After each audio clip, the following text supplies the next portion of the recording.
You know that big idea you've got, that book, that project, that business you keep polishing, just waiting for that perfect moment to launch? Well, what if I told you the secret to finally getting it out there is hidden in this almost forgotten car race from 1895? Yeah, stick with me because this story is fascinating. This quote right here, it just nails what we're talking about today. It's not about having the perfect car or the perfect plan.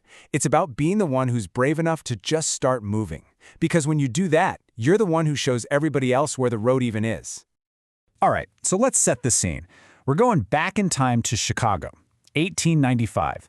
The world is on the edge of this massive change. But on this one particular day, the future felt, well, it felt very much up for grabs. And it all happened on Thanksgiving Day, cold and snowy. The stage was set for something totally new. Because, lined up at the start, these weren't sleek, polished machines, not even close. They were 6 kind of bizarre, totally experimental contraptions. Think of them as the absolute first drafts of the automobile, just cobbled together by inventors and dreamers. And their challenge? Oh, just a grueling 54-mile race from Chicago to Evanston and back, through roads that were completely buried in snow and ice. This was America's very first auto race. And you have to understand, this wasn't just a race against each other.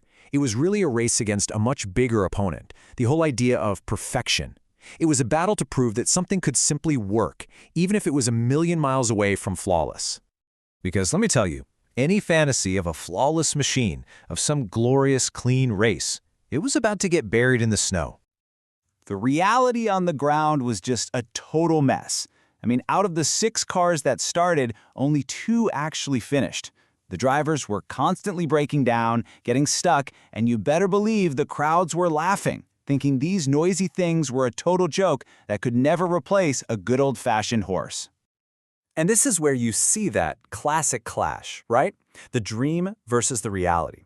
The dream was to show off a perfect machine. The reality? The winning car, driven by a guy named Frank Duryea, broke down twice. He literally had to stop in the middle of the race to make repairs on the frozen road. And get this, his average speed for the entire 54-mile trip was a whopping 5 miles per hour. That's barely a brisk walk. This was not exactly a showcase of high-performance engineering. And that's the whole point, isn't it?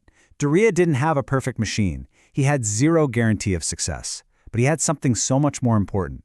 He was willing to start. He showed up, he fired up that engine, and he just drove straight into the unknown.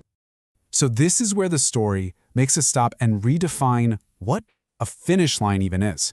What does it actually mean for your big idea to be ready? You see, the race wasn't a failure because the cars broke down. It was a huge success because it proved something way more important. The concept itself worked.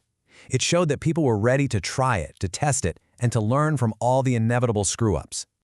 And this right here, this is the key takeaway. Your idea isn't ready when it's perfect. It's ready when it's testable.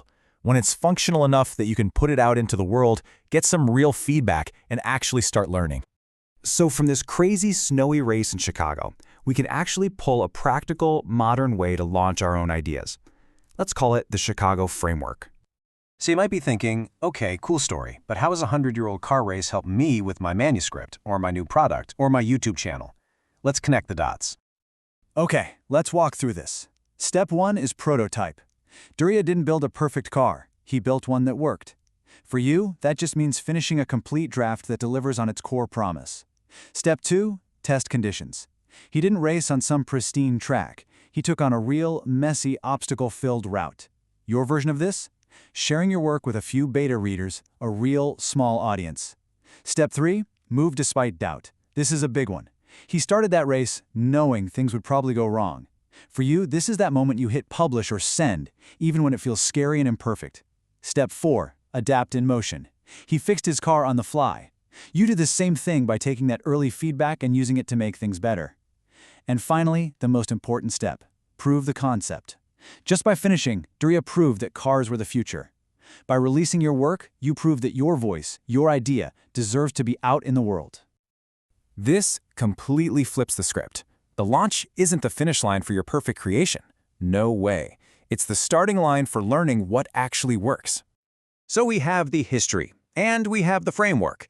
Now it's time to put you in the driver's seat. I mean, we hear this message all the time, right? From school, from our jobs, from that little critic in our own heads. We get this idea drilled into us that our work isn't worthy until it is absolutely, positively, 100% flawless. But what that cold day in Chicago teaches us is that the truth is the complete opposite. Because let's be honest, imperfect work that's actually out there, that ships, that's being seen and learned from, is infinitely more valuable than some perfect masterpiece that just hides in your hard drive forever. So what can you do like today? First, define your core promise. What's the one thing your project absolutely has to do? Second, set a launch threshold, not a perfection checklist. It's just a good enough point. Third, pick your test route. Start small. A few beta readers, one sample chapter. Fourth, build your repair kit. Be ready for feedback and have a plan to use it. And finally, and this one's huge, celebrate the finish, not the outcome.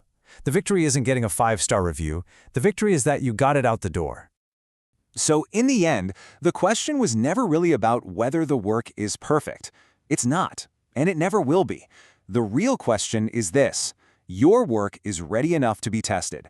Are you ready enough to learn?